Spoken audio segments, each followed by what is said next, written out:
श्री ओम नमः सिद्धेभ्यो। एस सुरासुरमणं सिन्धवन्दिदं दोदगादिकं ममलं प्रणमामि वढ्यमाणं तेऽर्थं धम्मस्कातारं शेषे पुण्यतीर्थैः ससौवसिद्धे विशुद्धस्वभावे समणे अणानदंसं चरित तव वीर्यायारे ते सौवे समगं पतेगमेव पतेगं वन्दामि अवट्टन्ते अर्हन्ते मानुषे खेते किच्चारिहन्ताणं सिद्धाणं तैणमो गणहराणम् अजावैवगाणं साहूणं चैव सौवेसिं तेसिं विशुद्धदंसा नाणपहाणासमं समासेज्य ओवसंपयामि सम्मं जतोणिवाणसंपत्ति। प्रवचन सार परमागम चरणान योग चूलिका महाधिकार गाथा 250 पृष्ठ 485। जदि कोणदिकाय खेदम वेज्जावच्चत्थ मुज्जदो समणो रणहवदि हवदि अगारी धम्मो सो सावयाणम से। जो मुनिराज यदि चतुर्विध संग की वैयावृत्ति करते समय काय खेद करता है तो वह श्रवण नहीं है, उस क्षण से वो श्रवण नहीं है, मुनि पद पर नहीं है, उनका गुण स्थान गिर गया। वह कौन है? अगारी हवदी, वह गृहस्थ है, घर की भूमिका में आ गया, क्योंकि काय खेद गृहस्थों में होता है, मुनि राजों में नहीं। क्यों? सो सावयाणम धम्मों से, वह श्रावकों का धर्म हो सकता है, वह मुनिराजों का धर्म कभी हो सकता नहीं है। ये गाथा का अर्थ हमने पुनः रिपीट किया।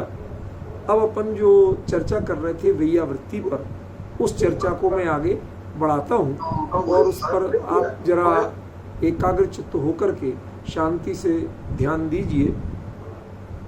कार्तिकेय अनुप्रेक्षा में ही आचार्य स्वामी कार्तिकेय लिखते हैं 459 नंबर की गाथा में, जो ओवेयरदि जदीणम ओव सग्ग जराई खीय कायाणम ऊयादि सुनिर्वेखम वेज्जावच्चम तवो तस्। मैंने जानबूझ के मूल प्राकृत पढ़ी, चाहता तो आपको अकेले हिंदी भी बता सकता था। पढ़ने का उद्देश्य था क्योंकि कभी कभी हिंदी अनुवादों में अच्छे अच्छे विद्वानों से भी स्खलन हुए। खास तौर पे एक विडंबना रही कि पिछली लगभग 100 साल में दिगंबर जैन विद्वानों में एक असंतुलन बहुत रहा। जो भाषा जानते थे वो दर्शन नहीं जानते थे, जो दर्शन जानते थे वो भाषा नहीं जानते थे। अब बताइए, भाषा भी चाहिए एक गाथा के अनुवाद के लिए, और दर्शन, चूंकि वो दार्शनिक है तो विषय भी चाहिए। अब या तो भाषा वालों ने अनुवाद किए, डॉक्टर एन उपाध्याय जैसों ने, तो उनके अनुवाद में वो दार्शनिक भूले हो गई, और जो दर्शन के विशेषज्ञ थे पंडित फूलचंद जी जैसे, उनकी समस्या क्या थी? वो भाषा के विशेषज्ञ नहीं थे, तो वो भाषिक पक्ष से उसके मर्म में कहीं ना कहीं अपनी भाषा में लिख गए। आचार्य का अभिप्राय पूरी तरह से परफेक्ट नहीं हो पाए। इसलिए मैं कहीं कहीं कोशिश करता हूं, जहां मुझे दुविधा दिखती है अर्थ में, तो फिर मैं मूल गाथा लेता हूं। जो ओवेयरदि जदीणम, जो यतियों का उपचार करता है, बिल्कुल सिंपल सरल भाषा होगी। जो ओवेयरदि जदीणम, जो यतियों का, यहाँ यति शब्द वो चतुर्विध संघ के यति वाला नहीं है, क्योंकि उसमें यति तो कौन है? श्रेणी आरोहण करने, उनको किसी प्रकार की वैयावृत्ति या उपचार करने की जरूरत नहीं होती। क्यों? उनको काय संबंधी खेती नहीं होती, कोई प्रतिकूलता ही नहीं होती, किसी प्रतिकूल कर्म का उदय नहीं होता। समझ में आया? कदाचित उदय हो भी तो वो उदय उन पर लागू नहीं पड़ता। क्यों? वो उदय पुद्गल विपाकी होता, जीव विपाकी नहीं होता। पॉइंट समझ रहे हैं आप विपिन जी? उसका उदय आएगा तो पुद्गल में आएगा। अब जिन्हों अपने स्वरूप में आरूढ़ हो चुके, उन्हें पुद्गल से क्या लेना देना? समझ गया? वो तो उनके लिए कब का भूल चुके, त्यागा हुआ है, उसमें क्या हो रहा है उनको क्या फर्क पड़ रहा है। इसके लिए एक बहुत सुंदर दृष्टांत एक आचार्य ने कहीं दिया है, वो मुझे कभी कभी बहुत प्रभावित करता है, बहुत याद आता है। उन्होंने पता क्या दृष्टांत दिया रूपल में? उन्होंने दृष्टांत दिया कि कदाचित आप किसी देह को छोड़ चुके हो। शब्द सुनना आचार्यों के, अमित जी, आप किसी देह को छोड़ चुके हो। देह को, नगर की बात नहीं कर रहा हूं, घर की बात नहीं कर रहा हूं, देह। और देह छोड़ के आपने अन्य देह ग्रहण कर ली हो और वहां आपको अवधि ज्ञान आदि या जो भी हो, नॉलेज, ज्ञान की पावर वो है, और उस स्थिति में आप उस देह की क्रिया होते देखें। पूरी बात समझ में आ रही? आ रही कि नहीं आ रही? भाई देवों के तो अंतर्मूर्त में पूरा शरीर तैयार हो जाता है, ठीक है ना। अब यहां अंतर्मूर्त में तो लेके शमशान नहीं पहुंच पाएंगे। बात ख्याल में आ रही ना? इसलिए उन्होंने आचार्य ने कितना सुंदर रूपक दिया। क्या दिया?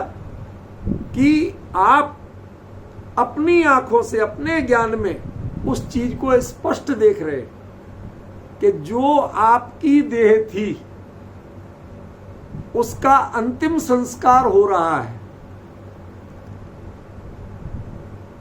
अब बताइए आपको कितना हर्ष, विषाद, खेद क्या है, पीड़ा?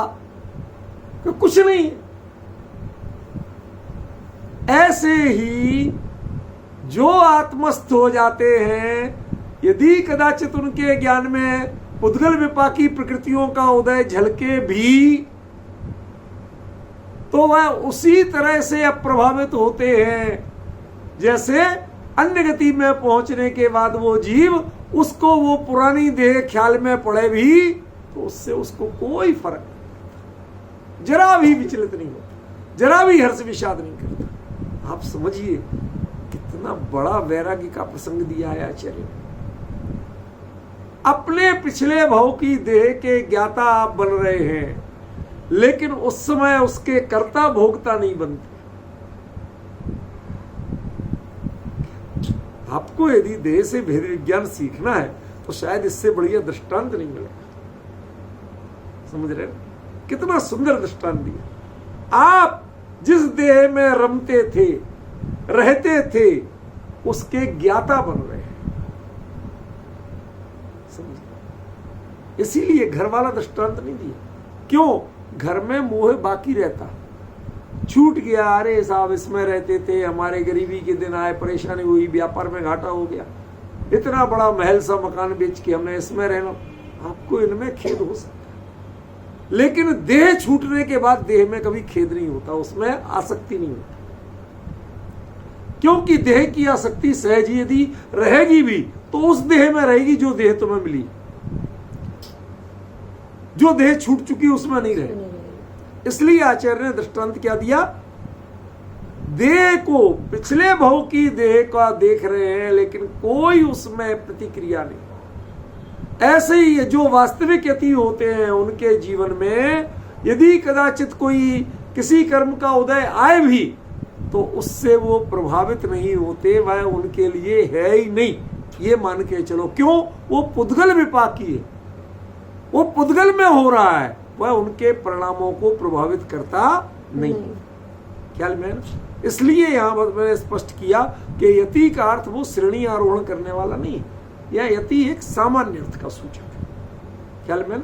सामान्य मुनिराज का वाचक है कि जो जदीणम ओवे अरदि, जो सच्चे मुनिराजों की उपचार करता है, उनकी सेवा वैयावृत्ति विनय करता है। काय से? उपसर्ग जराई खीय कायाणम, क्षीण कायाणम। उपसर्ग किसी ने उपसर्ग किया, जराई या जरा बुढ़ापा, बीमारी आदि में बीमारी आदि ले लेना, उससे क्षीण कायाणम, क्षीण शरीर वाले, जो शरीर बिल्कुल कमजोर पड़ गया, वह मुनि धर्म की जो चर्या है उसको तत्काल पूरे करने में समर्थ नहीं दिख रहा है। ऐसे लोगों के परिणाम कहीं मुनि धर्म से कमजोर न पड़ जाएं, उनको दृढ़ रखने के लिए और स्वयं अपने आप को मोटिवेट करने के लिए, कैसा मोटिवेट, ऐसी स्थिति में मैं अपने आप को कैसे संभालूं, कैसे संभालूंगा अपने आप, कैसा लगेगा। आज ये अपने इनको हाथ उठाते नहीं बन रहा है, मेरा यदि हाथ नहीं उठ रहा होगा तो मैं क्या करूंगा, रोऊंगा, खेद करूंगा, मदद मांगूंगा, कैसे करूंगा। आज तुम्हारे जब संगोपांग पूरे काम कर रहे हैं तो तुम्हें अपने ऐसी स्थितियों के लिए भी अपने आप को मेंटली प्रिपेयर करना होगा। असली वैयावृत्ति तो वो, आप ऐसी परिस्थितियों के लिए स्वयं का अभ्यास करते हैं। आजकल एक चीज चलती है जिसे मॉक ड्रिल बोलते हैं। मॉक ड्रिल सुना है ना सबने, माने आपदा का अभ्यास। जैसे कोई आपत्ति आ गई, साहब यहां बम रखा, नकली सूचना है, पुलिस को पता होता है, उसके बावजूद सब बिल्कुल ऐसे भागते हैं, फायर ब्रिगेड, ये पुलिस, चारों ओर घेरा डाल। क्यों? आप अभ्यास करो कि यदि बम रखा है मॉल में और 1 घंटे में फटने वाला है तो 1 घंटे में पूरे मॉल में भगदड़ मचाए बिना आप कैसे खाली कराओगे, कैसे बम स्क्वाड दस्ता उसको निकालेगा, वो उतने समय में पहुंच भी पाएगा कि नहीं, उसे डिफ्यूज करने का समय मिलेगा कि नहीं, या वहां से बाहर निकाल के निरापद जगह ले। ये सारा जैसे अभ्यास करते हैं तो इसको मॉक ड्रिल कहते हैं, समझ गए। तो मॉक ड्रिल जैसे की जाती है वो इसलिए नहीं की जाती है कोई आपत्ति आ गई, अमित जी शब्द ध्यान देना, वो आपत्ति आ गई के लिए मॉक ड्रिल नहीं की जाती है। आपत्ति आए तो आप उससे कैसे निपटेंगे, इसके लिए मॉक ड्रिल की जाती है। असल में वैयावृत्ति एक मॉक ड्रिल है। दूसरे का उपचार जो करना है सो है अपने परिणामों को ऐसी परिस्थितियों के लिए प्रिपेयर करना है। तुम अपने आप को कैसे संभालोगे। इनके पुण्य का उदय था कि इनको तुम मिल गए और तुम्हारे भाव हुए कि इनकी वैयावृत्ति करो, लेकिन कदाचित तुम्हारे पुण्य का उदय नहीं हुआ, तुम्हें ऐसा संयोग नहीं मिला, तो क्या करोगे। भाई साहब आज बहुत विडंबनापूर्ण स्थिति है। आप सभी जानते, किसी का नाम नहीं लूंगा, सभी जानते हम उस पीढ़ी के लोग हैं जिन्होंने अपने पिता की भी सुनी और अपने बेटे की भी सुनते हैं। हम किसी को कुछ नहीं कह पाते, सबकी सहते हैं,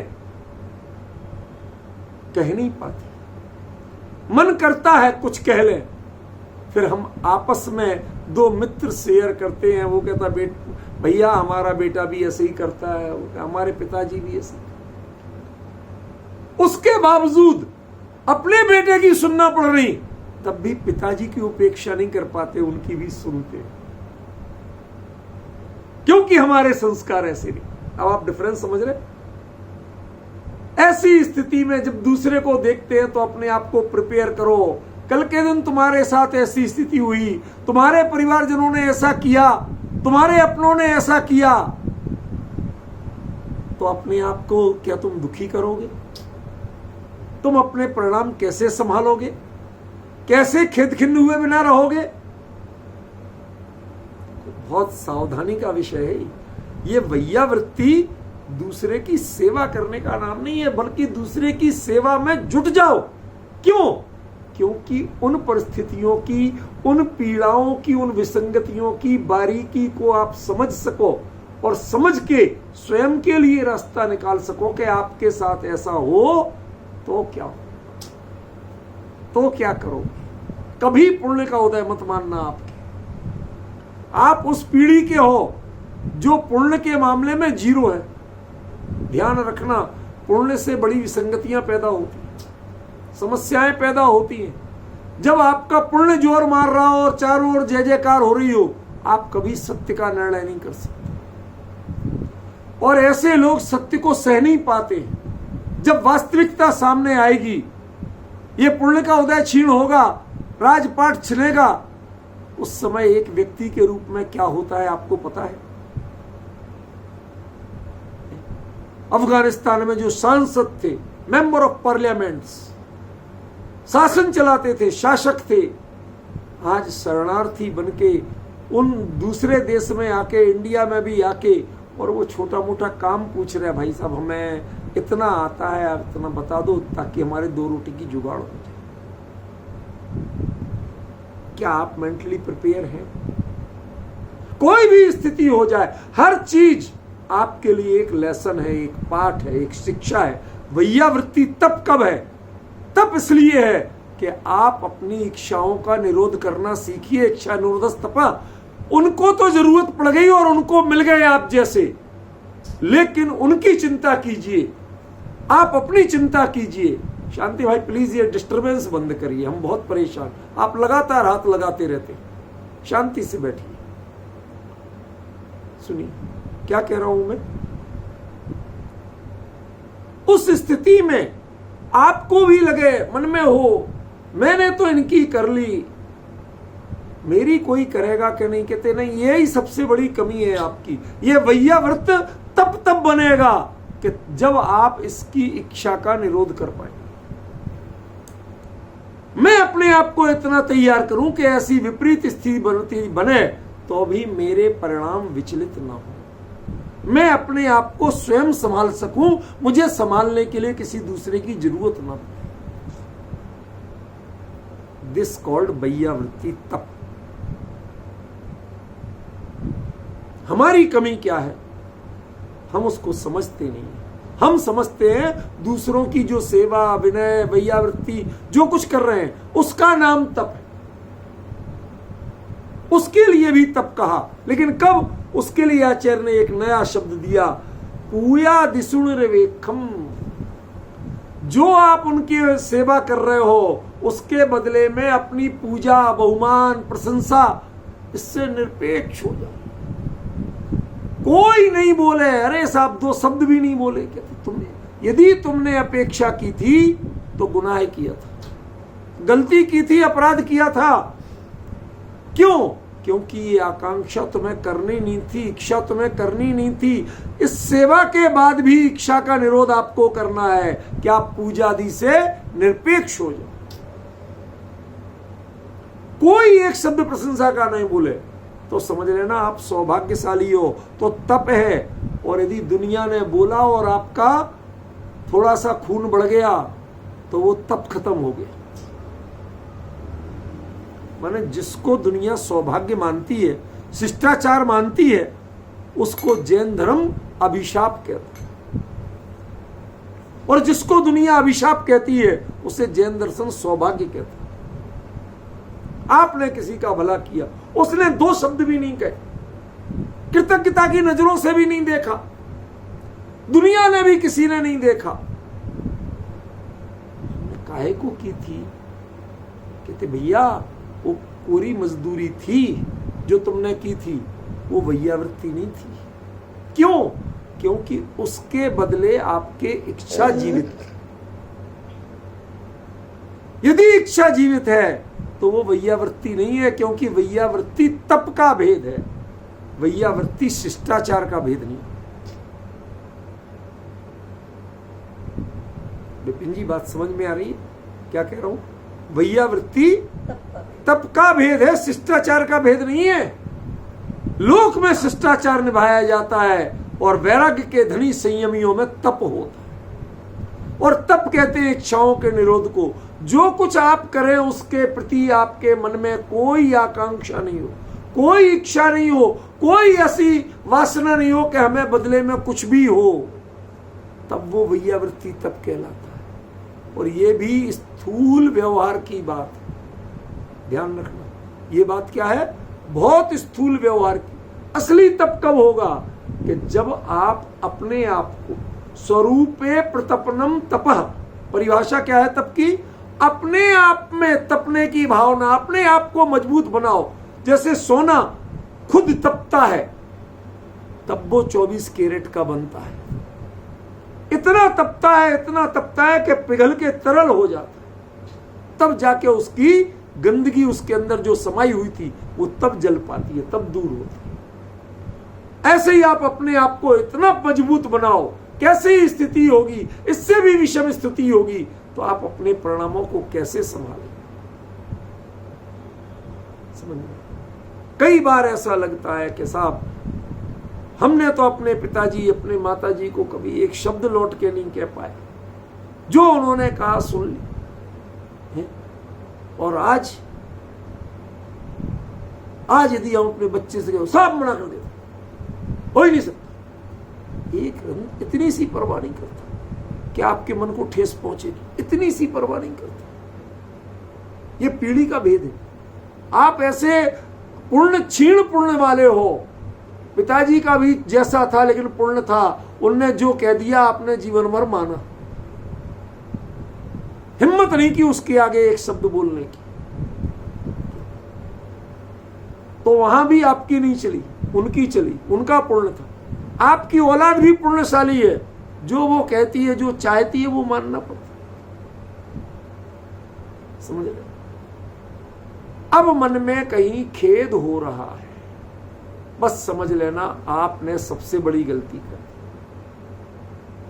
आप सबसे सौभाग्यशाली हो कि आपको किसी के प्रति ज्यादा मोह जोड़ने का मौका नहीं है, कोई बहाना नहीं है। उन्होंने आपको वैसे ही मोह तोड़ने के रास्ते पे ला दिया है, आप उनका उपकार मानिए।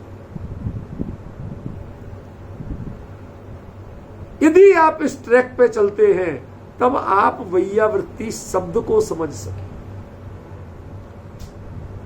मैंने अपनी वो व्हाट्सएप के उस पर लिख देते ना स्टेटस पे, तो वैयावृत्ति, तो एक मेरा विद्यार्थी आज से करीब 27-28 साल पहले पढ़ा था, वो कहता गुरुजी ये क्या लिख दिया आज, मुझे तो कुछ समझ में ही नहीं आ रहा।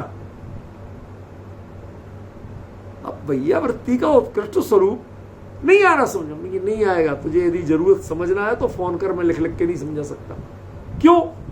मैं जिन लोगों के बीच में चर्चा कर रहा हूं वो ऐसे समझ रहे हैं, मैं उनके लेवल पे बोल रहा हूं। तेरी क्लास में जो पढ़ाता था उस लेवल पे नहीं बोल रहा। तुमने जो पढ़ा है उस समय मेरे से, तत्वार सूत्र रटा था उसने मेरे से, उस लेवल पे नहीं बोल रहा। कहते उस समय तो आपने कुछ और बताया था, कि क्या करूं, वहां तुझे रटा रटा के जो किताब में छपा है उसके आधार पर तुझे पास होना था। जो एग्जामिनर है कोई भी बनेगा, कोई भी जांचेगा कॉपी, तू फेल नहीं हो जाए तो भैया जो आम लोग समझते हैं वो उतनी चीज लिखाई थी तुझे, उतनी समझाई थी। अब विषय ही भिन्न है, अब उसकी गरिमा भिन्न है, हमें समझना है बारीकी से। देखो व्यवहार की भूमिका में भी इच्छा का निरोध, और अपने आप को असली इच्छा का निरोध वाला बनाओ कि आपको कोई ऐसी आकांक्षा ही नहीं रहे, कोई मेरे को पूछे, कोई बात माने, ऑल प्रूफ हो जाओ। क्यों? ऐसे में करते तो सबकी रहोगे, जुड़े तो सबसे रहोगे, लेकिन अंदर में व्यथित नहीं होना पड़े। फिर अपने स्वरूप की संभाल आप कर पाओगे, अपने आप को उन विपरीत परिस्थितियों में संभाल के अकेले चल पाओगे, वरना वो अकेलापन बहुत काटेगा आपको। समझ गए? ये मोह जो सबसे खतरनाक है ना, वो इसी से बढ़ता था। आप सौभाग्यशाली हो कि ना आपके बाप ने मोह जोड़ने का मौका दिया, ना आपकी औलाद ने मोह जोड़ने का मौका दिया। आप सौभाग्यशाली हो। मैं तो इसका अर्थ कर रहा हूं, समझ रहे? देखो आगे क्या कहते हैं। अर्थ के अनुप्रेक्षा में इसका निश्चय लक्षण वास्तविक स्वरूप के, तो व्यवहार की बात वो लिखते हैं, जो वावरई सरूवे समदम भावम शुद्धोवजुत्तो लोय व्यवहार विरदो वेज्जावच्चम परम तस्स। कभी कभी मन करता है कि स्वामी कार्तिकेय की कार्तिकेयानुप्रेक्षा पढ़ें। कभी आप तुलनात्मक अध्ययन करने का मौका मिले अपने स्वाध्याय में। देखो हर चीज तो मैं एक साथ चला नहीं सकता। 12 अणुवेक्षा आचार्य कुंद की और कार्तिकेयानुप्रेक्षा स्वामी कार्तिकेय की, दोनों 12 भावनाओं पर। लेकिन उनको पढ़ेंगे जब बगल बगल में रख के, तो आपको कई अभूतपूर्व अंतर दिखेंगे दोनों, जो आपने सोचे नहीं। जिस भाषा शैली और लोक जीवन से जुड़ के स्वामी कार्तिकेय लिखते हैं, बिल्कुल आपके हृदय में बैठ के, कुंद अपनी साधना के शिखर पर बैठ के लिखते हैं। एक मुनिराज की निष्प्रह वृत्ति, 12 भावनाएं वास्तव में उनके जीवन में कैसी जीवंत होती हैं, वो उस लेवल से लिखते हैं। और स्वामी कार्तिकेय एक अनाड़ी भी आ जाए तो उसको बैठ के समझ में आ जाए कि क्या किसे कहते हैं, कौन सी भावना, वो उस लेवल से, उसकी भी वो हाइट तक ले जाते हैं। ऐसा नहीं कि प्राइमरी की बातें करते हैं, लेके सब जाते हैं, लेकिन इतनी सरलता से ले जाते हैं कि वो सामने वाले के एकदम समझ में आती है, कोई मना नहीं कर सकता। ख्याल में देखो जरा क्या कहते हैं, जो वावरई स्वरूपे, जो अपने स्वरूप में वावरई व्यापार करता है। व्यापार करना माने चेष्टा, जो कुछ भी करना वो कहाँ करना। व्यापार का अर्थ धंधा नहीं होता, व्यापार शब्द का अर्थ धंधा नहीं। व्यापार माने चेष्टा करना, प्रयास करना। कहां प्रयास करना? कि अपने स्वरूप में ही करना, अपने स्वरूप के बाहर मत करना। जो वावरई स्वरूपे समदम भावम शुद्ध वजुतो, शम और दम। शम शांति रूप, कषायों की उपशांतता, और दम इंद्रिय निग्रह, इंद्रियों की आकांक्षा, उनकी डिमांड, उनको नियंत्रित करना, मर्यादित करना, रोकना। ख्याल में कैसे? शुद्धो उजुत्तो, शुद्धोपयोगी होकर। खाली जोर लगा के रोकना ऐसा नहीं है, समझ गया? फिर क्या कहते हैं? लोय व्यवहार विरदो। बहुत कठिन बात कह दी आचार्य। लोक व्यवहार से विरत हो गए। दुनिया क्या चाहती है, दुनिया में कैसा होता है, इससे विरक्त हो जाओ। क्यों? यदि वैसा नहीं होता है आपके साथ तो अपना सौभाग्य मनाओ। आपको मोह बढ़ाने के अवसर नहीं मिल रहे हैं, सौभाग्य बनाओ। विपिन जी हर्षित हो, देह आपका कहा नहीं कर रही है, हर्षित हो। बच्चे आपका कहा नहीं कर रहे हैं, हर्षित हो। पत्नी, माँ बाप, पड़ोसी, कोई आपका भला नहीं बोलते हैं, आपकी बहुत प्रसन्न रहो। क्यों? क्योंकि आपको तो विरक्त होने के सारे साधन मिले। आपको तो मोह छोड़ने के सारे साधन मिले हैं। बहुत सौभाग्यशाली हो आप। वो दुर्भाग्यशाली हैं कि जिनके लोग चिपट चिपट के रोने को, गले लगने को तैयार रहते हैं, वो दुर्भाग्यशाली। क्यों? क्योंकि वो मोह के अनादि वासना तो है ही, और मोह के संस्कार में फंस जाते हैं। वासना का अर्थ आकांक्षा है, वासना का अर्थ कोई खोटा नहीं है। यद्यपि आकांक्षा, इच्छा करना कोई अच्छी बात नहीं है, लेकिन जो दुनिया समझती है ना, वो अर्थ नहीं है। डिजायर जिसे बोलते हैं, वो है यहाँ अर्थ। ख्याल में देखो क्या कह रहे हैं? शुद्धो उजुत्तो लोय व्यवहार विरदो, लोक व्यवहार से विरक्त हो गया। कोई मतलब नहीं क्या करना, क्या नहीं करना, क्या दुनिया चाहती है, क्या नहीं चाहती, किसी से कोई मतलब। वेजा बच्चो बच्चम परम तस्य, उसके सच्ची वैयावृत्ति होती है। ख्याल में देखो आगे, वैयावृत्ति के 10 पात्र बताए मूल आराधना या मूलाचार ग्रंथ। 10 पात्र होते वैयावृत्ति के। कौन कौन? गुणाधिक, सबसे पहली शर्त कौन? जो आपसे अधिक गुण वाला, उसके पास रहो। क्यों? उससे सीखोगे। कमजोर वाले के पास रहोगे। लोग कहते हैं कंपटीशन करो तो किससे करो? क्यों? चलने में चींटी से, पढ़ने में उल्लू से, करो, करोगे? कोई नहीं करता। कहते उनसे बेहतर तुम पहले ही से हो।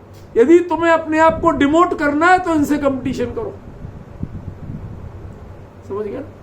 यदि प्रमोट करना है तो जो अपने से कठिन है, आपसे बहुत बेहतर है, बहुत फास्ट है, उससे कंपटीशन करो, उसका साथ पकड़ो तो तुम्हारी चाल सही होगी, वरना कभी अपग्रेड नहीं कर पाओगे। इसलिए पहली शर्त क्या रखी? गुणाधिक। क्यों? वैयावृत्ति सेल्फ प्रमोशन की प्रोसेस है, अपने आप को ऊपर उठाने की प्रोसेस है, सेल्फ अपग्रेडेशन की प्रोसेस का नाम वैयावृत्ति है। दूसरे का भला करने का नाम वैयावृत्ति नहीं। करते हैं वो करुणा भाव से करते हैं, विनय से करते हैं, वो सब सही है, लेकिन ध्यान रखना अकेले उसका नाम वैयावृत्ति नहीं है। उसमें भी अपना प्रयोजन जो पोष लेते हैं उसका नाम वैयावृत्ति। ख्याल में? गुणाधिक में। दूसरा, उपाध्यायों में। ये बहुत गंभीर शब्द है। जिन्होंने आपको सिखाया उनके प्रति आप कभी नहीं बोलते। आज मैं आप लोगों के बीच में थोड़ा सा भरे हृदय से बोल रहा हूं। कई हमारे साथियों ने किसी के प्रति, आज के जो भी मुनिराज है, मुनिपद धारक है, उनके प्रति या किसी भी घटना पर उन्होंने बोला तो लोग बाकायदा उनको सूली चढ़ाने, जेल भेजने और पता नहीं क्या क्या करने को तैयार है। मैंने इतना लिखा हमारी मैसेज, ये तो अक्सर कहती थी तुम लिख तो रहे हो, तुम्हारे पीछे गुंडे पड़ जाएंगे, क्या होगा? सोच समझ के लिखो थोड़ा, हर चीज के पीछे पड़ जाते हो तुम, खोल के रख देते हो सब। बात आई तो हमारे कई विद्यार्थी कई संघों में भी हैं, आज के मुनि संघों में, इधर उधर से बात घूम के आई। लोगों ने उनको भी कहा जो बड़े फायर ब्रांड हैं, उन्होंने कहा हमारे गुरुओं ने कहा है किसी के विरुद्ध कर देना, सुदीप के विरुद्ध मत बोलना कभी। कहते उसने 40 बड़े बड़े साधुओं आचार्यों को विनय पूर्वक पढ़ाया है, जिनवाणी की विनय पूर्वक। कहते हम उनके सामने कभी बोलते नहीं, उनकी पुस्तकें लेके हम पढ़ते हैं, सीखते हैं, प्रमाण जानते हैं, वस्तु को, किसी बात को कैसे समझा और समझाया जाता। ये मतलब मैं आज के टॉप मोस्ट आचार्यों की बात कर रहा हूं, बस नाम नहीं ले रहा, वो मेरे को शोभा नहीं देता, वो अभिमान कहलाएगा, इसलिए नाम नहीं ले रहा हूं। बाकी आपको उनकी शब्द बता रहा हूं। उन्होंने कहा नहीं, मैं उसका विरोध नहीं कर सकता। जैन समाज में एक तो है जो बिल्कुल ईमानदारी से संतुलित भाषा शैली में सत्य को कहता है, कभी डरता नहीं है। क्या हम उसको भी रोकें? चाहे हमारे किसी भी बड़े से बड़े मिशन में कितना ही नुकसान कर दे, उसका लिखा हुआ आपको पता है। जयपुर में जब वो सोनागर कांड, वो सांगानेर कांड हुआ था, जयपुर में चातुर्मास तय था और मेरा आर्टिकल पहुंच गया सोनागर को, सांगानेर का सच। विनय पापड़ीवाल जी जैसे कुछ लोग वहां राजस्थान जैन सभा के थे, उन्होंने 10,000 कॉपियां करवाई रातों रात और हर घर में पहुंचाई। कहते हम लोग पूरी रात जागे, हर घर में दे के आए, चल चल के स्कूटर दौड़ाया, बाइक दौड़ाई, हर घर में दे के आए। लोगों से कहा पढ़ना तब घर से निकलना, और लोगों ने पढ़ा। अगले दिन श्रीफल चढ़ाने, चातुर्मास, जयपुर में चातुर्मास के लिए श्रीफल चढ़ाने का कार्यक्रम था। किसी की निंदा स्तुति नहीं कर रहा हूं, एक तथ्य बता रहा हूं। अगले दिन जयपुर की समाज का एक व्यक्ति भी श्रीफल चढ़ाने नहीं गया। तब आप जानते हैं पाटनी जी ने कहा कि महाराज जब कोई जयपुर वाले नहीं आए तो चलो किशनगढ़ वहीं चातुर्मास करो। उसके बावजूद जब आगे बात गई तो उनके गुरुवर का निर्देश आ गया, नहीं, उसके विरुद्ध एक शब्द नहीं बोलो, कुछ नहीं करोगे, चुप रहो बिल्कुल। क्यों? इतने मुनिराजों को पढ़ाया उससे, और आज भी सामने नहीं पढ़ा रहा तो सब लिख लिख के दे रहा। वो आज के जो सबसे बड़े आचार्य बनते, उनके लोग आज भी मेरे से आके मेरी पुस्तकें लेके जाते हैं, कहते भाई साहब छपने के बाद गलती हो गई हो तो सुधार दो। क्यों? क्योंकि आपकी पुस्तक सबसे प्रामाणिकता से जो आपको सिखाए, वास्तव में सिखाए, निष्प्रय भाव से सिखाए, व्यवसाय की दृष्टि से नहीं, ख्याल में, उसका भी जब इतना बहुमान होता है तो जो संघ में पढ़ाते हैं उपाध्याय, जिनको गणधर का उत्तराधिकारी कहा जाता है, श्रुत केवली कहा जाता है, उपाध्याय के 25 गुण कहे। 25 गुण माने 11 अंग 14 पूर्व, 11 और 14 25। श्रुत केवली उसकी पूरी पात्रता, उसका नाम उपाध्याय। समझ रहे? तो उन उपाध्यायों में जो आपको सिखाता है, जिसने आपको व्यवस्थित ज्ञान दिया, जिसने आपको दिशा दी, बुद्धि दी, समझ दी, उसके प्रति जो भी स्थिति हो उसकी विनय वैयावृत्ति सेवा करते रहना। क्यों? क्योंकि तुम पेमेंट बाद में कर रहे हो, उपभोग पहले कर रहे हो। एक जमाना था पहले कि आप किसी के घर में किराए पे रह लेते थे, महीना अंत पूरा होता था तब किराया देते थे। आज जमाना वो है कि किराया पहले लेते हैं एडवांस से, और 1 महीने 2 महीने का 6 महीने का, तब रहने को जगह देते हैं। ये वही हुआ है। उपाध्याय माने जिन्होंने आपका किराया पहले दे दिया और आपसे सेवा का अवसर कभी मिल गया तो मिल गया, यदि ऐसे मिल जाए, उनका अवसर मिल जाए तो चूकना मत, क्योंकि उनका तो ऋण है आपके ऊपर, कर्जदार हो आप उनके। समझिए? आगे देखो क्या कहते हैं। तपस्वी जो कुछ नहीं करते, आपसे कुछ नहीं चाहते, जो कुछ नहीं चाहते, उनके साथ रहो, उनकी सेवा करो। क्यों? क्योंकि आपको भी कुछ नहीं चाहने के रास्ते पे बढ़ना है। वैयावृत्त वो नहीं है कि हमने आपकी की अब कोई हमारी करे, इसका नाम वैयावृत्त है। समझ में? कृतज्ञता लोगों में होती है, वो कृतज्ञता अलग चीज है, वैयावृत्ति तप अलग चीज है। मैंने आपको बताया था दिल्ली के धर्मपुरे में एक लाला जी थे, वो 10-11 बजे तक तो मंदिर में प्रक्षाल पूजन में स्वाध्याय में रहते, उसके बाद में वहां से निकलते तो इतना सारा कंधे पे दोनों तरफ बोरी टाइप टांग के और अनाज दाने लेके और गौरैयों को खिलाते थे। बैठ जाएंगे ऐसी चबूतरे पे चांदनी चौक के, और ऐसे आ करके वो सब आ जाएंगे, उनको खिलाते थे। जब उनको पूरा खिला लेंगे तब धीरे से जाएंगे और फिर अपने घर जाके शुद्ध भोजन करेंगे, फिर दुकान धंधा करेंगे।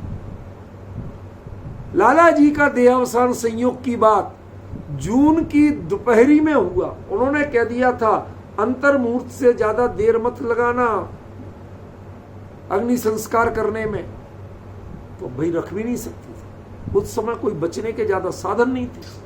तपती जलती दोपहरी, 47-48 डिग्री सेल्सियस टेम्परेचर, और आजकल तो लोग चप्पल जूते पहन के चल लेते हैं, लेकिन उस समय एक मर्यादा थी कि जिनेंद्र भगवान की यात्रा निकल रही हो या किसी की अंतिम यात्रा निकल रही हो, इनमें लोग नंगे पैर जाते थे। यदि आप लोगों को स्मरण हो, मैं तो चला हूं इसलिए मुझे पता है, कोई नहीं चलता था वहां पे।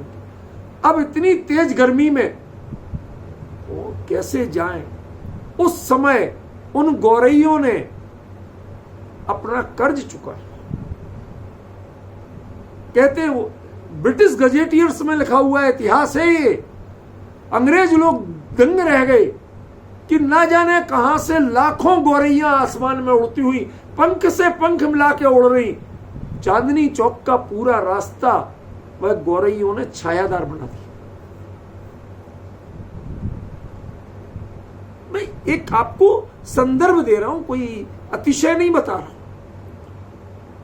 जीवन में यदि किसी ने दिया तो आपके लिए उसके प्रति कृतज्ञता का भाव होना ही चाहिए। जो तपस्वी है उनसे आपको लेना, उपाध्याय का आपको देना है और तपस्वी से आपको लेना है। लेना क्या है? प्रेरणा, मोटिवेशन। आप अपने आप को कैसे इतना निष्प्रय बना सकें कि किसी से आपको अपेक्षा नहीं। जिन्हें अपेक्षा नहीं है किसी से, जिन्होंने दुनिया में किसी से अपेक्षा नहीं की, उनसे क्या अपेक्षा करिए कि मुझे किसी से अपेक्षा नहीं करना पड़े।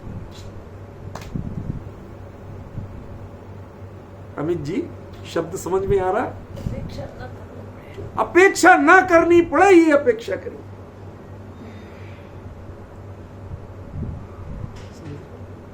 सेवा न करानी पड़े, ऐसा सौभाग्य बनाइए।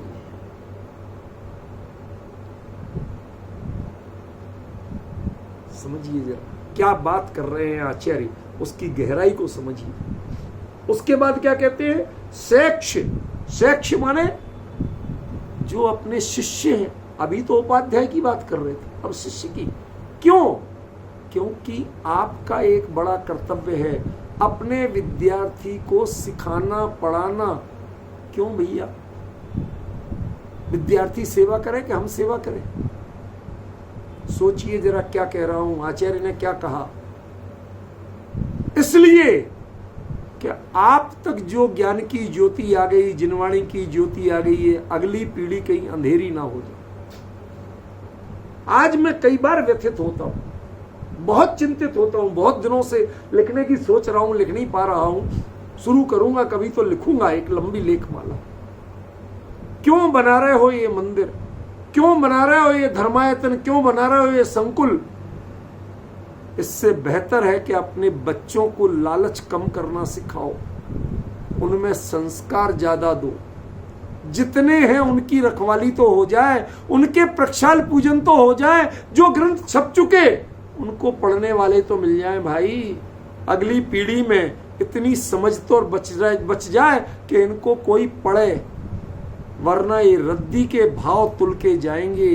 जिसको आप माथे चढ़ाते हो ना, ऐसे यही ग्रंथ रद्दी में तुल के बिकेंगे। किसी दिन चौराहे पे आप चने ले रहे होगे तो उसके नीचे आपके शब्द बोलने में मुझे बहुत गिलानी होती है, इसलिए नहीं बोल रहा हूं, बाकी आप समझ सकते हैं क्या मिल रहा है, क्या हो रहा है अगली पीढ़ी में। हमने सबको सिखाया, हम नालायक बाप हो गए, अपने बच्चों को नहीं सिखाया। हमारे पिता जो डांटते मारते कुछ भी करते थे, वो आज लगता है कि वो बहुत समझदार थे। उन्होंने किसी तरह से ही हमें पढ़ाया, लेकिन पढ़ने के साथ संस्कारों से दूर नहीं होने। हमने पढ़ाया लेकिन बच्चों को संस्कार से दूर कर, अपने से दूर किया, और अपने से दूर करने के साथ संस्कारों से दूर कर, धर्म से दूर कर दिया। ये बहुत बड़ा लॉस है। ये लॉस ना हो जाए, इसलिए यहां का शैक्ष अपने शिष्य की भी वैयावृत्ति करना। आप जानते पहले क्या होता था, कितनी चिंता करते थे। मैं अपने संघ की बात नहीं कर रहा, ये दृष्टांत दे रहा हूं ब्राह्मणों का। वो विद्यार्थी को उनके पास पढ़ने आ गया, यदि उनकी पत्नी उसे रोज बना के खिलाएगी, उसका बिस्तर, उसका कपड़े धोएगी, सारी चीजें करेगी, वो सारी सेवा करेगा। क्यों? इसे योग्य, इसमें प्रतिभा है, इसे योग्य विद्वान बनाना। क्यों? वरना आगे ये गुरुकुल किसके भरोसे चलेंगे? कौन इन शास्त्रों को पढ़ेगा? कौन इसका मर्म जानेगा? एक बहुत बड़ा गैप पैदा होने जा रहा है। उस गैप को भरने के लिए तुम्हारे पास तक भगवान महावीर की जो अजस्र धारा तुम्हारे पास तक आई, ये तो तुम्हारे पूर्वजों का कर्तव्य था। उन्होंने वो अपनी ड्यूटी में पास हुए। आप पास हो पा रहे हो क्या? आप सोचिए आप कौन हो। जो भूल सैकड़ों पीढ़ियों से नहीं हुई, वो अकेले आपसे होने जा रही है। क्योंकि हमने, जो टीचर है उन्होंने शिष्यों को तो पढ़ा दिया, लेकिन बच्चों को नहीं पढ़ा पाए, उनको नहीं सिखा पाए। संस्कार सिखाने की चीज है, संस्कार पढ़ाने की चीज नहीं। पढ़ाई, पुस्तकें जाती हैं, पोथियां जाती हैं, संस्कार तो सिखाए जाते हैं, अपनाने की प्रेरणा दी जाती है, उनको जिम्मेवारी दी जाती है, ये तुम्हें करना ही करना है। हमने देखा है बचपन में यदि किसी दिन चूक, क्या पहले मंदिर जाओ, उसके बिना तुम्हें पानी भी नहीं मिले। कभी कभी छल करते थे, बाहर तक जाके आधे रास्ते से लौट आए। झूठ क्यों बोले? जो है, बहुत छोटे थे जब बिल्कुल ही समझ नहीं थी, 3-4 साल के, कुछ नहीं थी समझ। कभी कभी ऐसा कर दिया, मन हो रहा, सुबह सुबह भूख लग रही जोर से, कुछ खाने को दो, मिले, सबको मिल रहा, हमें क्यों नहीं? जब पहले दर्शन कर लिया और नहाए बिना पहले नहा। अब सर्दियों में ठंडे पानी है, जैसा कब गर्म हो कब नहाए, सब लोग तो खाए पिए ले रहे। बहाना किया, कहते तिलक लगा के आना, पासपोर्ट के बिना एंट्री नहीं मिलेगी। समझिए, सारी चेकिंग होती थी। कौन मिला था, उन्हें सब पता था, दादी को, कि किस समय किसके कौन आता है तुम्हारे परिचितों में से। वो उस समय हो ही नहीं सकता, तो झूठ बोल रहा। पूरी स्क्रीनिंग होती थी, तब जाके खाना मिलता था। समझ में आया? आज हमने अपने बच्चों को लाड़ दुलार में खिलाना तो सीख लिया, लेकिन संस्कार पूर्वक खिलाना, वीतराग देव के दर्शन करके भोजन देना, मर्यादा का भोजन में रुचि पैदा करना हम नहीं सिखा पाए। हम अपराधी हैं, जिन शासन के अपराधी हैं। करो, कोई ऐसा गैर भी मिल जाए तो उसकी वैयावृत्ति करो, जो इस जिन शासन के संस्कार को, जो इन जिन मंदिरों को, जो इन जिनवाणी को, इसका उत्तराधिकार लेने को तैयार हो, उसे सिखाओ।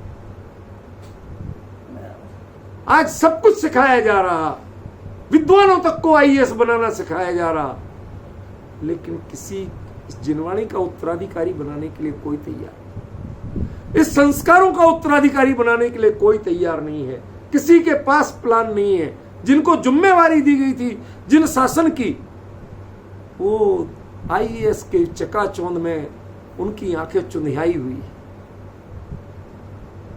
समझ लो, तर्क कुतर्क कुछ भी दिए जा सकते, तर्क देना मुझे भी आता है।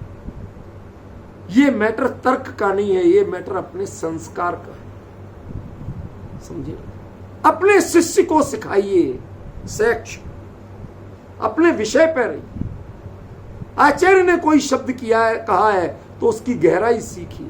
आपको वो शिष्य क्यों मिले, शास्त्री क्यों मिले?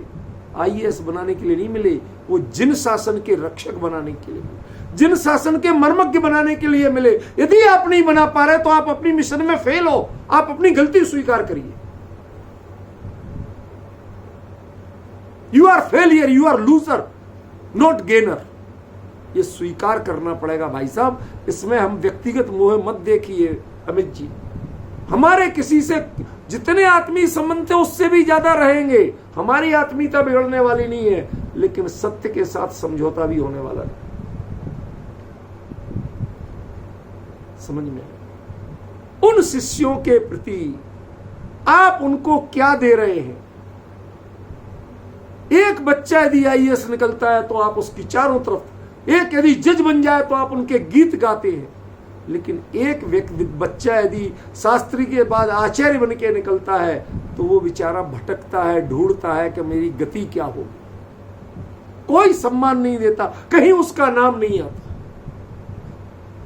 कोई उसके लिए पोस्ट नहीं लिखता, कोई उसके गले में माला डालने को नहीं जाता, कोई उसका अभिनंदन करने को नहीं जाता। ये आप लूजर हैं, क्योंकि आपने जिन शासन की महिमा बढ़ाने के, जिन शासन की परंपरा बढ़ाने का दायित्व तो लिया और उसमें आप 100% लूजर हैं। क्यों? क्योंकि आपने दूसरे की महिमा करना शुरू कर दी, इसकी महिमा छोड़ दी। मैं अपने शब्द पे बोल रहा हूं, मैं किसी की समीक्षाएं नहीं कर रहा। समझ में आया?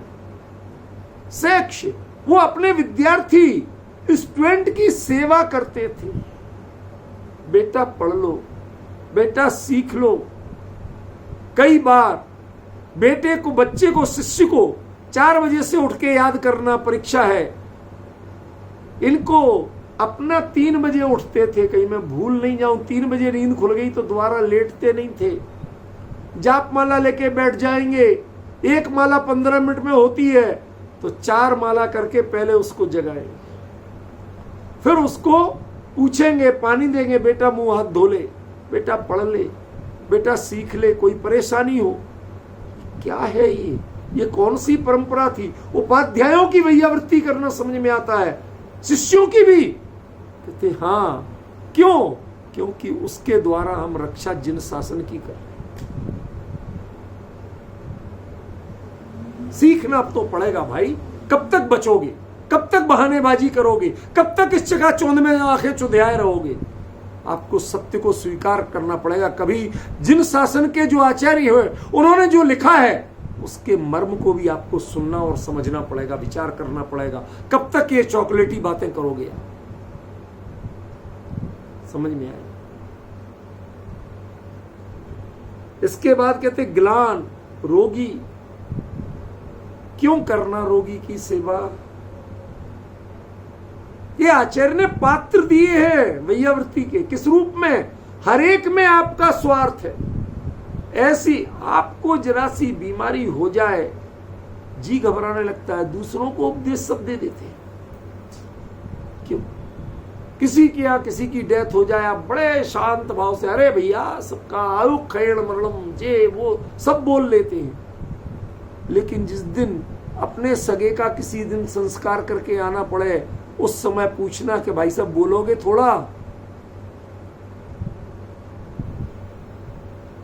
अच्छे अच्छे पंडितों की भी बोल नहीं फूटते।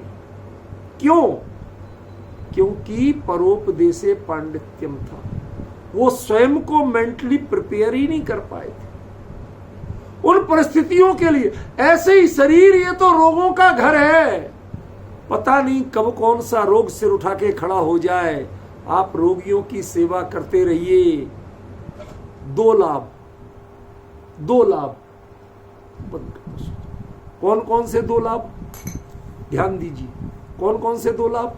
पहला, कि यदि उनकी सेवा करोगे तो पहला लाभ आपको मिलेगा कि ऐसे अंतराय का बंध नहीं होगा जिससे आपको ज्यादा बीमारी हो। ये कर्म फिलॉसफी का लाभ। और दूसरा लाभ, आप अपने परिणामों को उतना तैयार करोगे, रीडिंग करिए कि ऐसी परिस्थिति यदि आपको मिली तो आपको कोई सेवा करने वाला नहीं मिला तो भी आप अपने परिणामों को कैसे संभालोगे? ख्याल में? इस भाव से ग्लान माने रोगी की सेवा की जाती। उसके बाद नंबर है गण का। ये गण और गच्छ, कभी नाम सुने विपिन जी? क्या अंतर होता है गण में और गच्छ में? आचार्य कुंद बलात्कार गण के थे,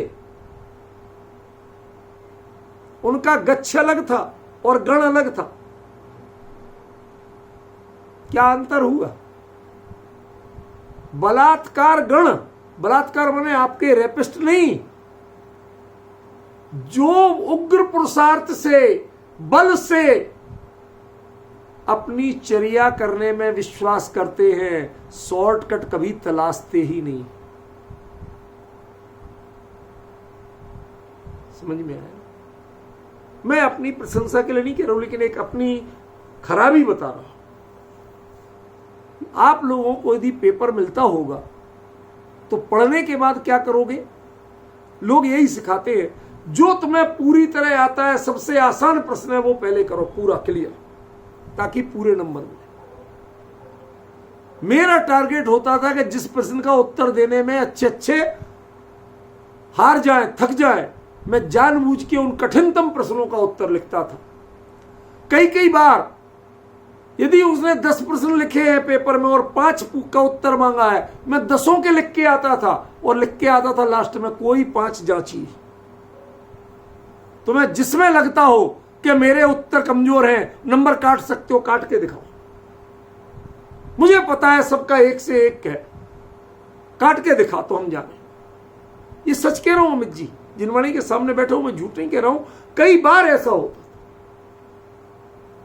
पूरे 10 के 10 करा है, फुल स्पीड से लिखता था। इतनी स्पीड थी कि 3 घंटे में 150 पेज तक लिखे मैंने, विदिन 3 आवर 150 पेज। समझे?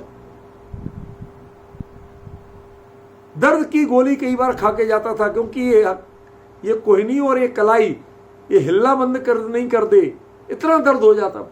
लिखता है मुझे खुद विश्वास नहीं होता इतनी स्पीड से कैसे लिखता था।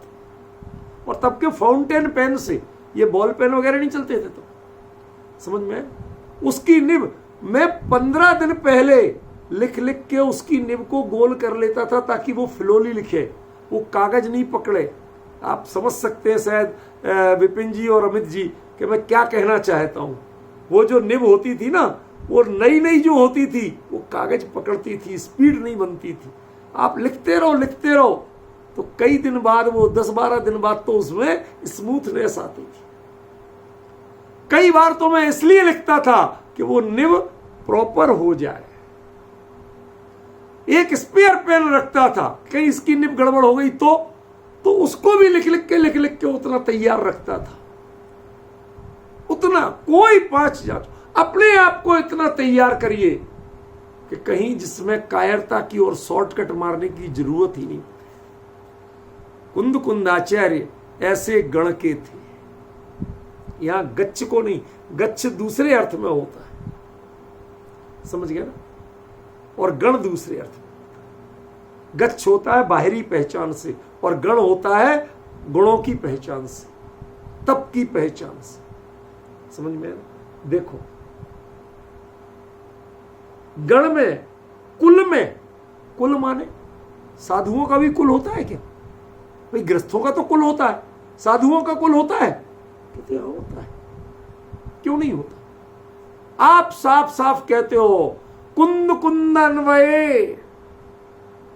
आप आश्चर्य करेंगे, जब ये पीएचडी कर रही थी तो एक बात से मुझे इतना आश्चर्य हुआ कि मैं बता नहीं सकता। जिन कवि हस्तिमल की पुस्तकों पर ये पीएचडी कर रही थी, वो कवि हस्तिमल अपने आप को कुंद कुंद अन्वय का सीधा सीधा लिखते हैं, परिचय देते हैं वहां से मेरा क्या रिश्ता है, समझ गए ना।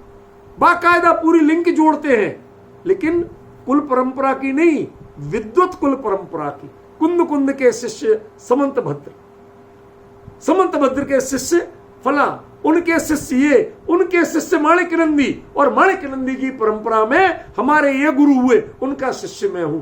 ऐसा कह के पूरा कुंद से लिंक जोड़ते हैं और गर्व से कहते हैं कि मैं कुंद के कुल का हूं। और थे कौन? नॉन जैन थे, और पूरे जीवन सिर्फ जैनों के गीत गाए, जिन शासन के गीत गाए।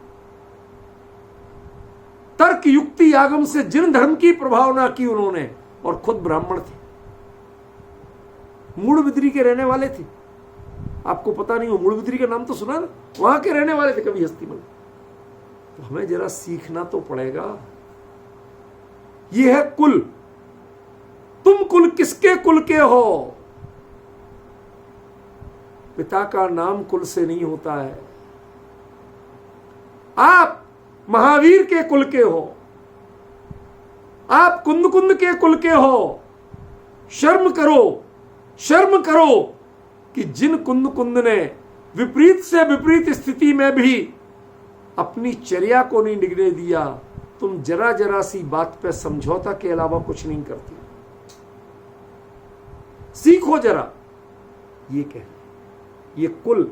समय तो हो रहा है, 2 मिनट और बचे हैं। फिर कुल के बाद संघ तो आपको बता ही चुका हूं मैं।